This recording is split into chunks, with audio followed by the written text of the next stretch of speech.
Welcome to the second episode of the Funky Marketing Podcast. It's the podcast when I'm having conversation with good people who are doing good things for the good people. So people from the marketing world, from design, business development, entrepreneurship, even designers. And today I'm lucky to have with me my virtual friend, let's say, because we know each other only from LinkedIn, Nick Bennet. And I want to introduce Nick because I want him to do it himself. So Nick, go ahead. Yeah, thanks for having me. Really excited to be here. So I'm Nick. I am over at a company called logs.io. I help run field marketing for them. And I've been working for various tech companies, mostly in the West Coast in Silicon Valley for the last 7-8 years. And so, yeah, I mean, I'm really excited to be here. The logs.io. So what they do is it's an open observability platform for engineers. And then, my role is to really help fill the pipeline for the sales team, kind of keep things moving. And then I'm also really, really passionate about sports and personal branding. So, sounds good. Which sports? Like I grew up playing basketball. Like my father was a coach and I played for like 12, 13 years. See, I do like basketball. I'm not very good. I like to shoot 3-pointers, but I'm a big baseball player. I just put a post out on LinkedIn yesterday that we made it through the whole summer. I played in 3 different leagues and we made it through the whole summer COVID free, like no issues, no one got sick. And it was really fun because it was like, you think about this back in like March and we would think no sports were going to happen this year. And now we were able to play sports this summer. You have all professional sports that came back and for the most part have done well. And so it's just, there's a silver lining out there. You just have to find it. Yeah, we don't have here like baseball. But I remember, a professor from my university went to the US and like we were having this conversation on the exam and she told me like I went over there and I was wondering like why are these people liking baseball so much? So I went to a game and I ended up bored to death. Nobody hit the ball for 2.5 hours. It's definitely something that you have to be passionate about because it can be very, very boring. Like my wife, for example, she when we started dating, 10 years ago, I was really into baseball. Like I was playing like 4 or 5 days a week. And she would come to the games and she was just like, what's like, you just sit here and like you basically, they could be like hours and like nothing really happens. But like, you have to be passionate about it to enjoy it because if not, it'll be the most boring sport besides golf that you'll probably ever watch. Yeah. I guess it's like that. I mean, here with basketball, I mean, we were the world champions and all kind of things. And basically, we as the basketball player in primary school, at the end of the primary school and in high school, like we got all the chicks. So at the time, it was interesting, but yeah, you got old, and then you are not really into sports that much. I mean, at the time, we were like basically going through the snow to like practice outside at 5 a.m. That's how passionate we were, and now like we invested passion in some other ways. Like the music came, the chicks came, and then it changed the game. It's that's so true. And it's tough too. Like I have a 2-year-old daughter and like once like she came, like I went from being able to want to play baseball every day to like, just like, okay, you have to realize your priorities now. And it's still something like I like pretty much every Sunday is when I'm gone. And it's something that like you look forward to every week. And it's like kind of like an escape for me. It's something that I can just go like clear my mind. I don't have to worry about anything else that's going on. So that's why I'm still super passionate. I don't think I'll ever give it up fully. Yeah, and you shouldn't. I mean, that's great to have something on the side that keeps your mind off life. Yeah, right. Let's say. So tell me a little bit about it. I don't think people talk that much about field marketing and about that aspect of marketing. So tell me a little bit about it. Let's make it closer to the people who are listening. Yeah, definitely. And so, it's interesting. It's a pretty, I don't want to say it's niche, but it kind of is, because I honestly don't think there's really anyone besides myself that's really talking about it on LinkedIn. There could be maybe like one or two other people, but I feel like I found kind of like a good groove of like, this is something that people want to learn about, and they have kind of an understanding of what they think it is. But in reality, there's two types of field marketers. So there's the field marketers that they want to do events, like that's just all they do. They're more of like an event coordinator. There's nothing wrong with that. There's always going to be events that are out there. People will do them.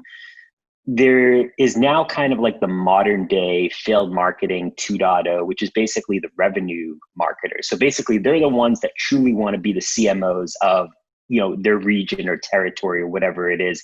They want to be the ones that are working directly with sales and are kind of like the face of the marketing team to the sales organization. So they're helping, contribution to pipe is their biggest thing. And at the end of the day, the sales team is their customer. And that's the way that you should be looking at it. And if you're not looking at it that way, then, maybe field marketing isn't for you.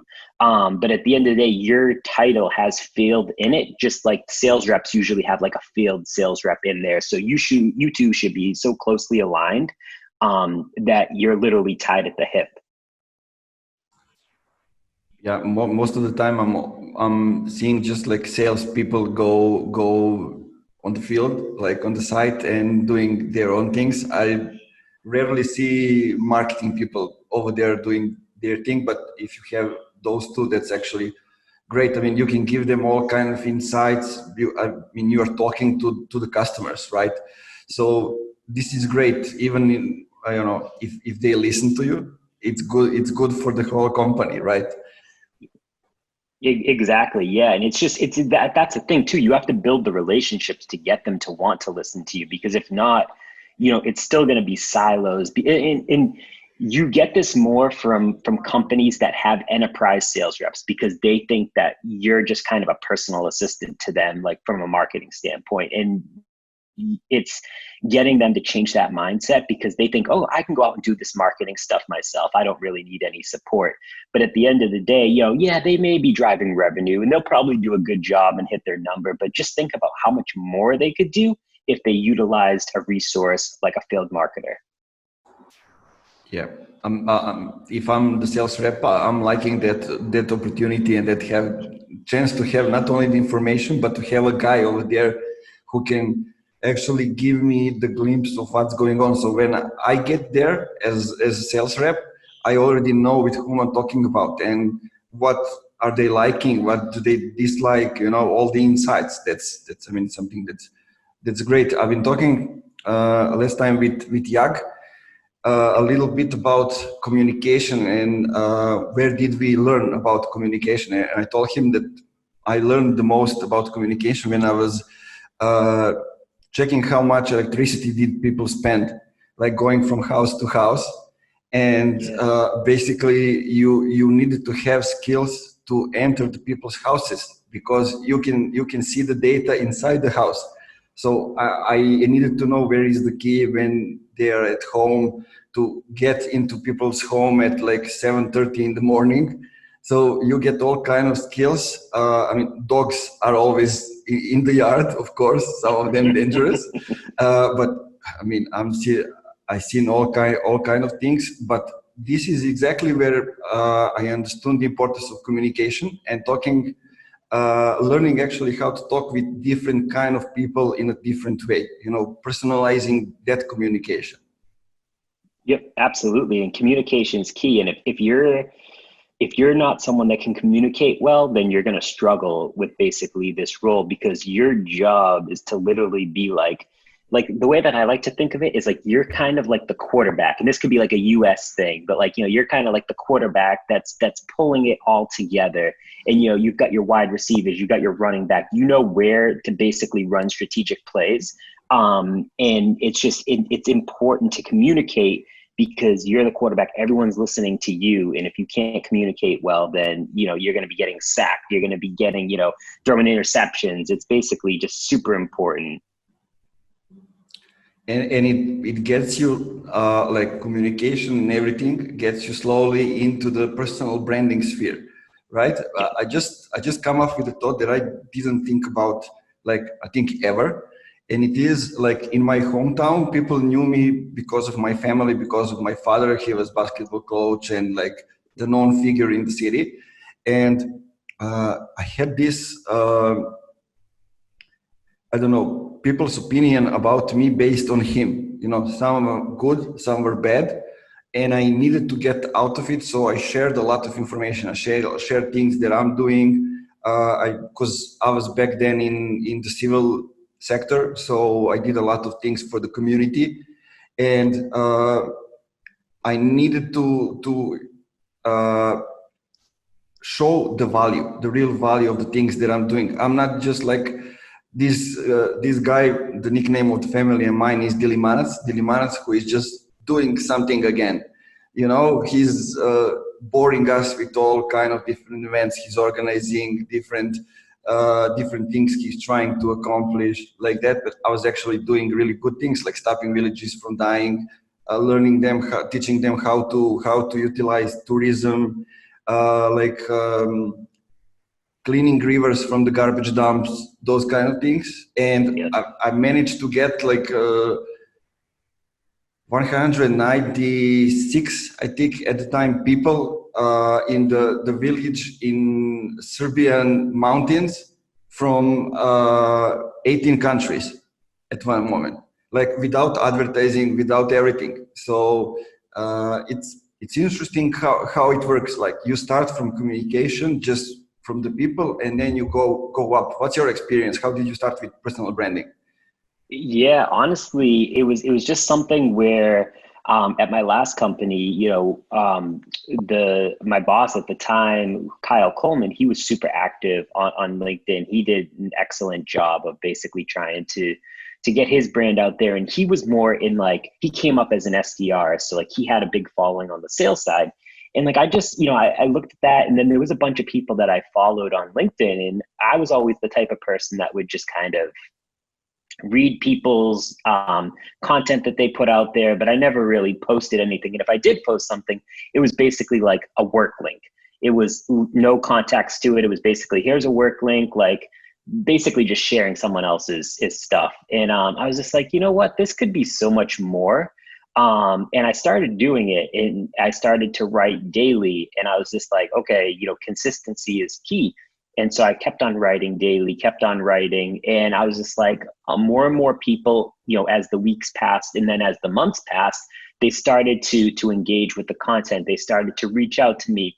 A lot of field marketers surprisingly reached out to me and said, how thankful they were for putting this information out there. And like, there was a lot of them that we would just have like one-on-one conversations with. And I would just try to kind of answer any of the questions that they had. And, I've been doing it now for only about 7 months. So it hasn't even been that long. And the amount that I've been able to grow from March to now has been, huge. And I'm not going to lie, it's opened a lot of doors for me that I probably wouldn't have had opened before. It's allowed me to be on a lot of amazing podcasts, to be able to kind of tell my story, be able to meet a lot of interesting people like yourself and like hear their stories as well. And then just being able to try to give back to the community too. Like, something that's really important for me is helping these people that are in college now that want to, maybe get into marketing, but also want to learn about how to build their personal brand. I try to take as many phone calls and kind of set up like one-on-ones with a lot of these people as I can, just because, there wasn't always someone there that kind of helped me along the way. I kind of figured it out just from kind of just watching other people. And I want to make sure that other people have the opportunity to like have someone to lean on. So that's just what I'm trying to do. And it's been really good. And who knows, maybe a year from now, I won't be able to write every day. Who knows? But, I'm going to keep on going until basically it isn't fun anymore. Yeah, I totally can relate to everything you said. It's been like this for me also. I've been like a guy from a small city, and nobody understood me and really knew how much do I know or how much I don't know, and they wouldn't ever figure that out if I didn't share things. Because Right. I've been living in a small city in Serbia, but I've been running like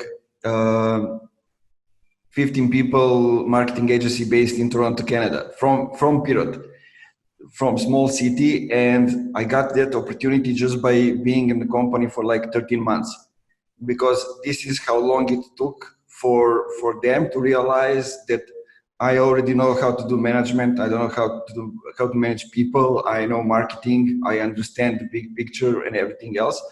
And it was interesting because like I wanted to get first in the country to the biggest stages, to the conferences, to be a speaker, and nobody would call somebody who is like 300 kilometers away here in Serbia. That's like a long distance. So I had to do something else to change something, and also it was something that got us at the time the biggest clients the agency has, like Ringer Axel Springer, the biggest media group in the Europe, mostly in the news and print media. And like their director of the new business approached me on LinkedIn and said, okay, this is I'm the director of the new business, and we had a girl who was doing SEO and SEM for us. She is moving to Berlin, I think, to work in search metrics. And we asked her who should we call to work with us, to help us with it. And she said, okay, there's this guy, Nemanja Živković, you should contact him. And she told them that he didn't do any kind of marketing in Serbia, inside the country. So he doesn't do with companies based in Serbia. And she told me that, okay, like for Ringiel Axel Springer, maybe you'll change your mind. And the funny thing is that I didn't know that girl. She was only following on LinkedIn, on Instagram, what do I do, results that I'm sharing, strategies that I'm using, also like thinking in public, those kind of things. And that's when I realized what's the power of the personal brand. I didn't understand it before. I think that was the moment when I understood the real power of it. Yeah, it's crazy too when you figure out what it can actually do. Like it's just something that, you know, if it's done right, you can use it for a lot of good, and it will help you in the long term. It's just basically making sure to figure out, when you figure out that it's there and that you can utilize it, making sure that you utilize it correctly is important too. Yeah, and it's the asset that you'll have forever. I mean, you can change what you do, you can change companies, you can change everything, but your personal brand remains there. If those people really care about you, if you have been providing value for them, they will be there to support you wherever you are going through on your journey. Yep, absolutely.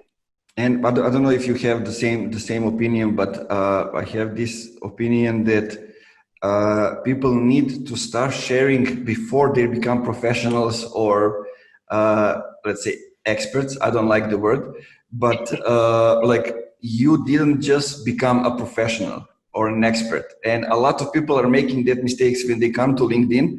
So they just write on their profile like only one thing, and that's like their current position. Nothing before that, no any interests, like we talk, like baseball or time you spend with your family. I don't know, anything that got you to that point.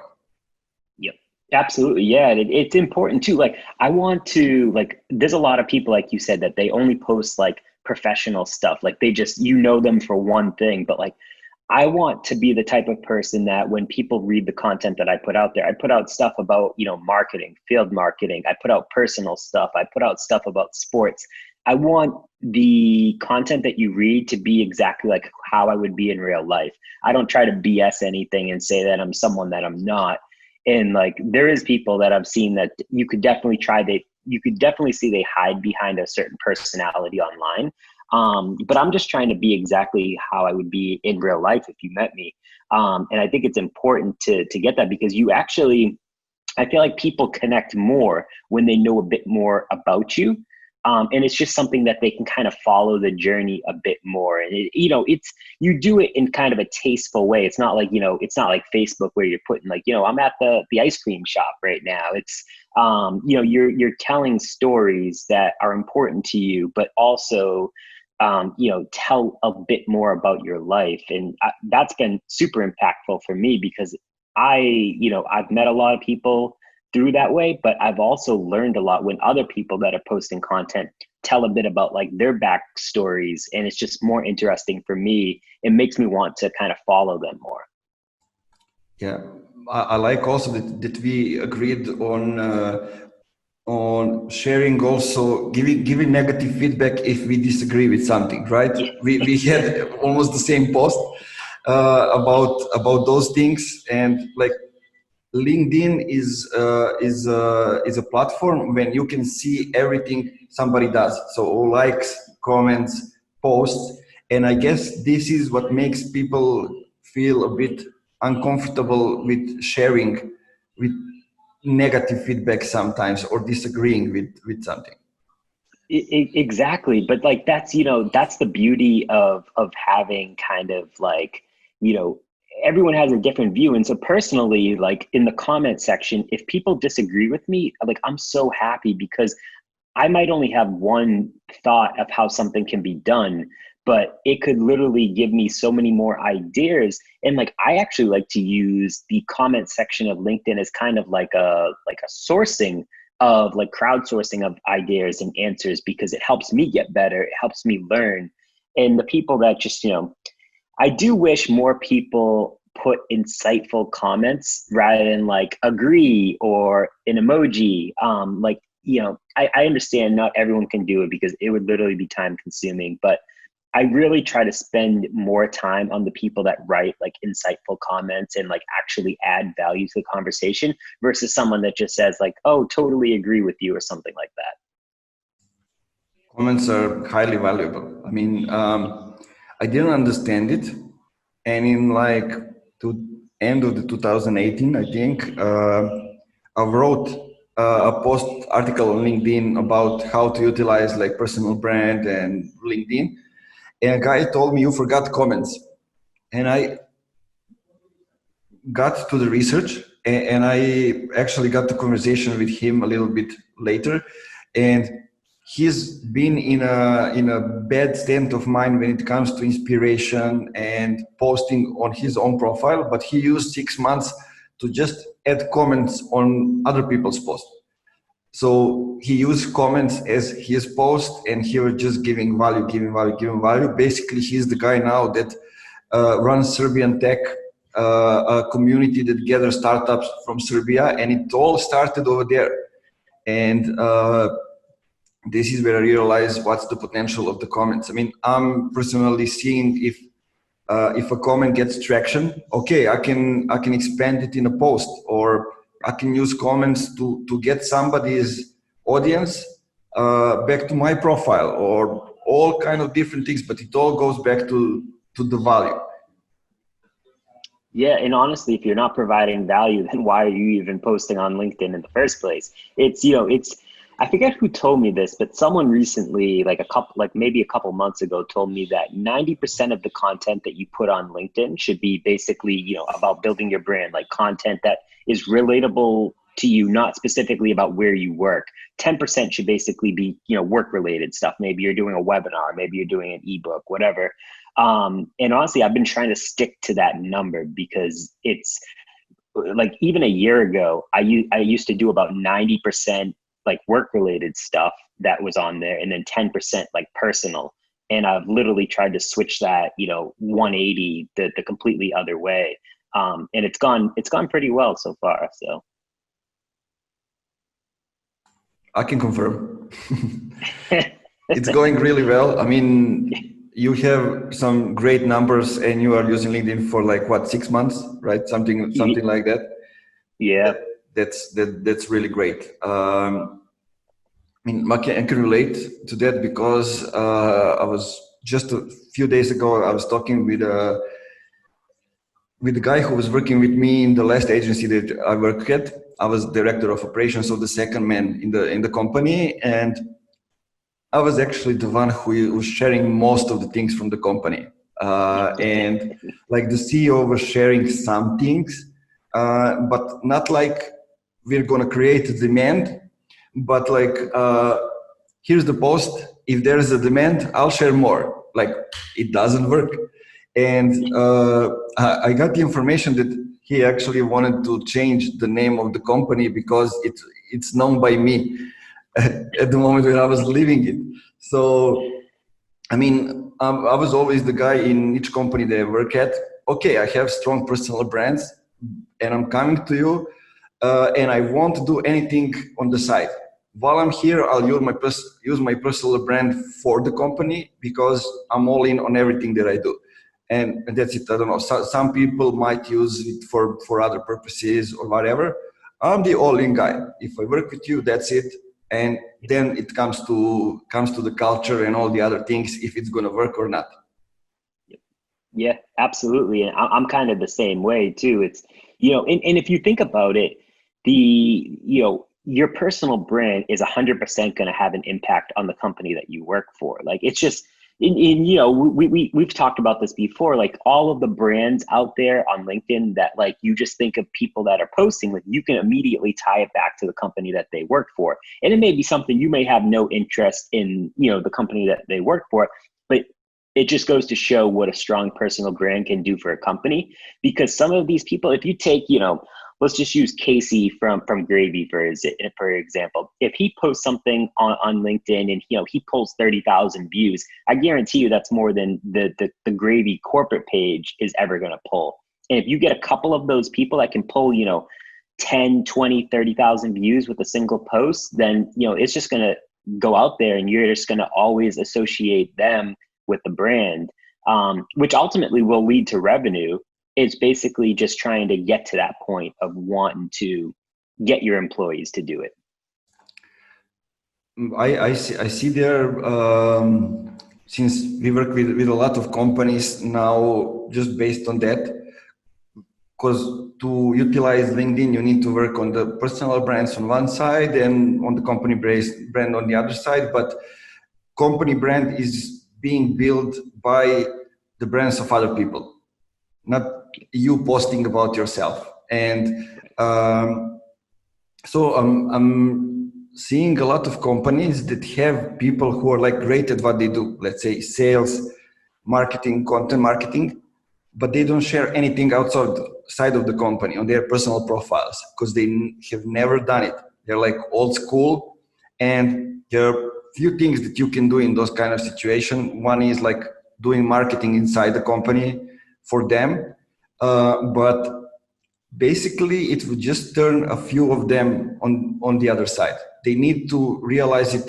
on their own that that they can get a much bigger impact, even though I don't know, personal brand can be used in different kind of purposes. So maybe they want to get a bigger position in the company, or they want to change the company, or they want people from their team to know that they know some things that they maybe didn't know that they knew, those kind of things. So how do you see that? Do you see maybe that there's some things that they can do maybe for the people who are already there in the company, or they can just create the culture so when they are hiring people, they can hire the right people? I think it's a culture thing. I think it's like creating the culture of wanting to get people that are going to want to do this. And it's only going to benefit the people that are actually doing it too. Like it'll ultimately be a win-win for both the company and the people that they hired. But I think it's important to have that culture that it's okay to basically build your personal brand on LinkedIn and like support like your stories, build your audience. And it's, it will help these employees with, with their careers, because it will help them get noticed. It will help them probably get jobs elsewhere down the road as well. But it just goes to show that a strong culture can kind of, embody that it's important to do that. Because if not, it's just like, I've talked to a few people the last couple of weeks, and they have said that their employees do not want them to post on LinkedIn during work hours. They don't want them to really do anything that isn't work related. And like, I don't 100% get that mindset, because it's not like it's a negative thing. And I feel like it's probably the companies that are saying this are probably the bigger companies that are just kind of stuck in the old times, that, they just haven't come around to the idea of what it actually is yet. But guy just told me like half an hour before we started recording this. I'm renting this office here inside the co-working space, and he owns it. So, and he's always like the guy who's reading a lot of business books, a lot of other things, and he just comes up, tell you something, and he goes away. So he just came up and told me like, if you don't have a voice, you end up working in the corporation. And when you're working in the corporation, they give you your voice, their voice. So your voice becomes corporate voice, and you don't have your own identity, nothing. And when you come out of the corporation, if you don't have your own voice, then you're back to square one. Just a little something, and it stuck with me. I mean, it's the truth, right? Yeah, absolutely. That's definitely the truth. And it's just like, you have to have a voice for yourself, because no one else is going to speak up and talk for you. So if you don't create a voice for yourself, then it's not good. Yeah, and companies that don't allow their employees to talk on social media are usually the ones who are doing something wrong or something's bad, and they don't want that inner voice to get out of the company, because like social media is just it doesn't like tell us that we can pretend to be somebody else, but it reveals who we really are. So it's the same thing with the companies, right? If you're doing good thing, LinkedIn is going to be just an extension of what's inside your team. Right. Yep. Yeah, exactly. And it's just getting, I mean, who knows, maybe over time, people like employers will understand that, but it's, I feel like it's the big companies and corporations that don't get that. And these companies that are more of like the startups or high growth companies, they understand that value. And obviously those are the ones that, you see skyrocketing. How did you see that? Are those like usually the decision makers in the company that don't understand it, or you see other people also not realizing that? Or I think it's more of the decision makers that just don't understand it. But it's interesting, because they should see the value of it, and the decision makers may not be the ones that have a strong voice on LinkedIn, for example, but they should empower others. I mean, ultimately they should, because they are decision makers, especially, a lot, I think a lot more executives should be, vocal on LinkedIn than that really out there. There's a good amount of them, but there's not like a ton. And I think it's important to understand that it's like, it's okay to have your employees do that, because it's important to them, but ultimately it will impact the bottom line. And as a decision maker or someone that's in like a C-suite, like you should be able to realize that. It will also motivate the other members of the team to be active, because if it starts from the top, it goes down. And we were just like pitching a huge digital supply chain company, and like in their board are all kind of COOs from huge enterprises, and like they look at the social media like this. Okay, it's important, but it doesn't give us results, so we don't have anything to do out there. We are just present, and that's it. We get results from somewhere else. And basically, if you can show them what's going on there, some good examples, what's the benefit of that, when you can come up with real results, I think that's the moment when their mindset is changing. a little bit. Yeah, yeah, I agree with you 100%. I mean, if you can provide results for anything, then everyone's mindset should change. But I feel like some people will always be stuck in their ways because to they want to be right deep down, although they know that they're not. But if you provide value and you show results, then you should be able to change anyone's mind. Yeah, I mean, I look at it like this. It only takes like 3 or 4 people from the company to actually utilize LinkedIn today, because there are not that many people who are over there. Like CEO can talk about leadership, about the vision. CEO can talk about business development. Copywriter can talk about writing and psychology, and I don't know, like. Designer can talk about visual stuff. There are not many designers over there who are utilizing LinkedIn, let's say. So just 4 people out of the company, and I might have come up with better examples, but it doesn't matter.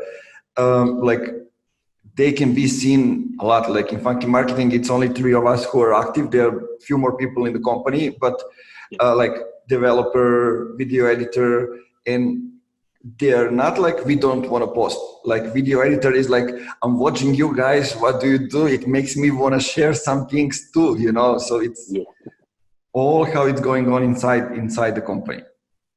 exactly. Yep. Yeah, I completely agree.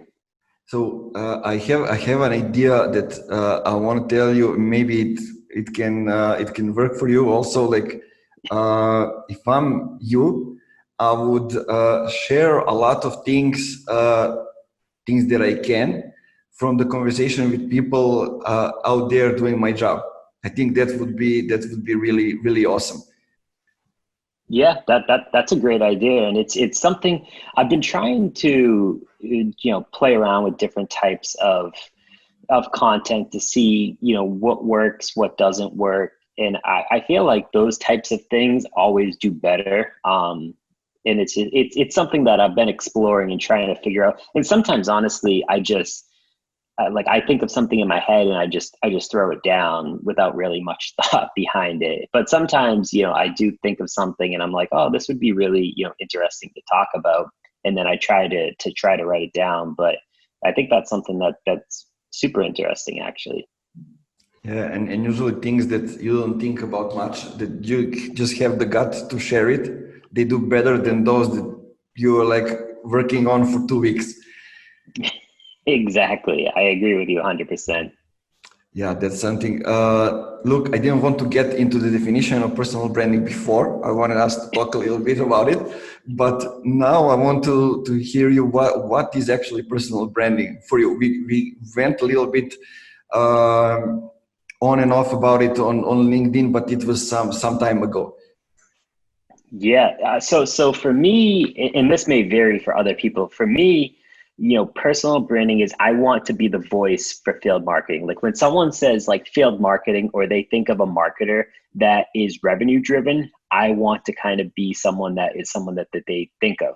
And so the content that I put out there, I try to add value. At the end of the day, that's what I care about. And if I'm adding value, then I can see that by the engagement of the content that I'm putting out there. If I put out something and there's only a couple comments and it's basically people just throwing emojis or saying I agree, then maybe it wasn't as great. But if it's something, I'll just use an example. I put out a post the other day. We talked about this about disagreeing on LinkedIn. It had over 300 comments. It was the most I've actually ever gotten on a single post before. And it was just everyone had like kind of a different mindset. And for the most part, they were good, but it was interesting to see so many different people comment their thoughts and kind of, things behind it. And then on top of that, I got so many comments and messages on LinkedIn from just different people. They wanted to add their thoughts, but didn't want to put it on the post. So they just sent it to me to kind of on the side. It was just really interesting to see. And so personal branding for me is basically, that I've built a community and I'm providing value all day. And it's just, they look at you or look at me as kind of like the voice of field marketing, someone that they can go to and ask questions. And, I try to literally, I'll comment on every single person's comment that post on my stuff, because they took the time out of their day to do it. So I should provide the value back to them. And I think that's something that's incredibly important for me to do.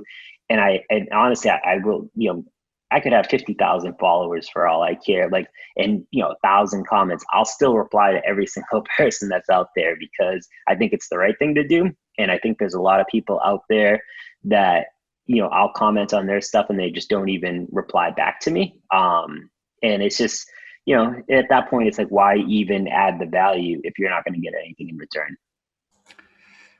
It's a brave thing to say. Like, I'm posting up to 3 times a day, and like at the same time, people are reacting on 7 posts of mine.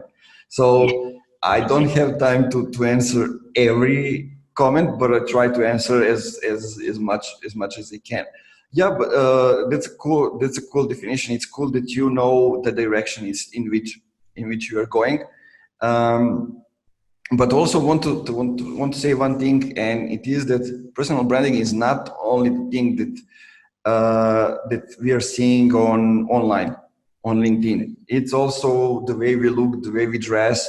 Like, in my case, beard and the glasses, and it's how people remember us. Like, are we gonna open the door for the lady in a shop, or those kind of small things that we maybe don't even recognize, but they are there. And like, I would like to know if you have talked with people offline that are telling you, like, I'm following your post, this was great, this was something that got me thinking, those kind of things. Because I'm seeing it for me, I'm seeing it for our clients, that people, they didn't even know that they are following them. Are like, hey, you are great on LinkedIn, I'm following each of your posts, and those kind of things.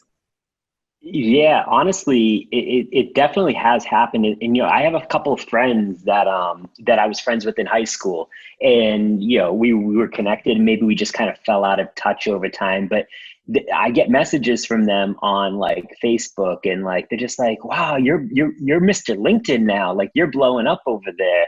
And it's funny because, if you knew me in high school, all I cared about was sports. I didn't care about my grades or anything. I cared about the women. And it was just something where I was like, if I go to college, I go to college. It wasn't important to me.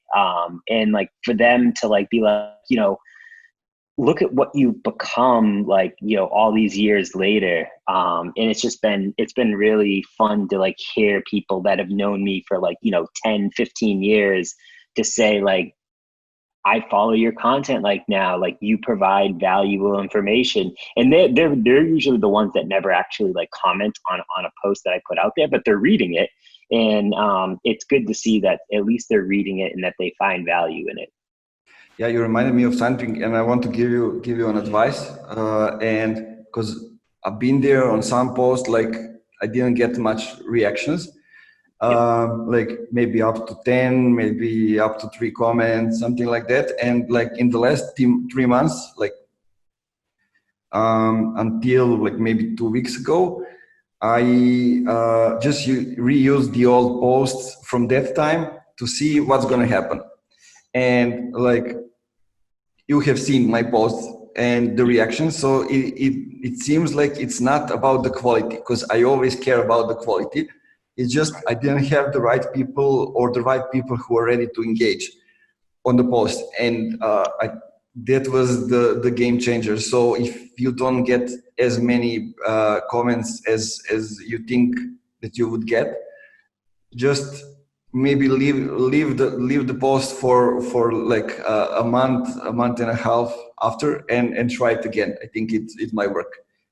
Yeah, so it's funny because I have tried that, and then I've basically tweaked it, because there was some that were like I wrote maybe like 6 months ago, and I had one viewpoint, and now my mindset has changed a little bit, so I tweaked it a little bit, but like the amount, it's basically like night and day. Like, but it all comes back to like building your audience. That's not going to happen overnight. And if you can do that over the months, then I'll just use an example. Like 6 months ago, I posted something, I got maybe like 5 reactions and 1 or 2 comments. Posted that same variation of it like a week ago, and it had about 150 reactions and like I think almost 100 comments. So it's really interesting to see.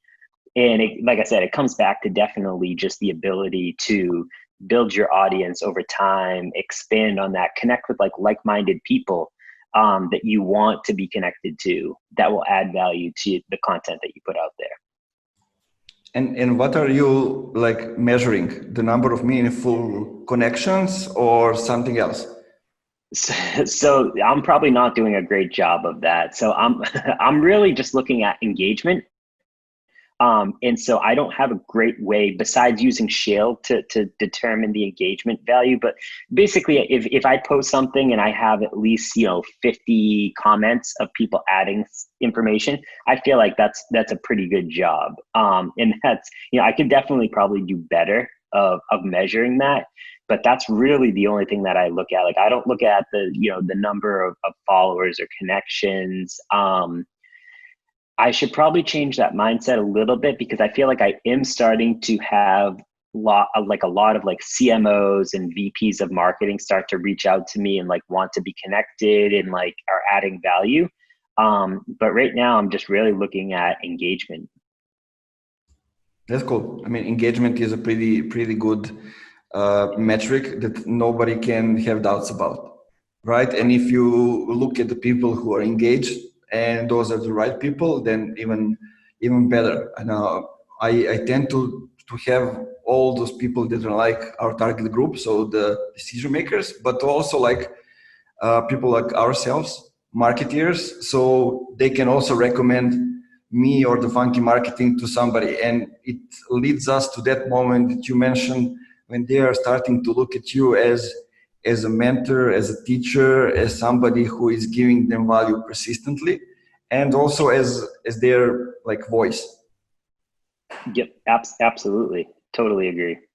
Yeah, I think we're getting close to the end. So, is there something that we didn't talk about and that you want to mention, say, or have a discussion about? No, honestly, this was really good. It's it's always just good to just have a conversation with like-minded people and make it more of a conversation because I think it's been super impactful. I've learned a lot from you along the way as well. So I'm thankful for that. And honestly, I just, if anyone that's out there is interested in learning more about field marketing or just kind of wanting to really understand what it is, reach out to me on LinkedIn, and I'm happy to chat with you. Yeah, sounds good. I think we need to do another episode where we're going to disagree about things. Exactly. Yeah, a little disagreement never hurt anyone.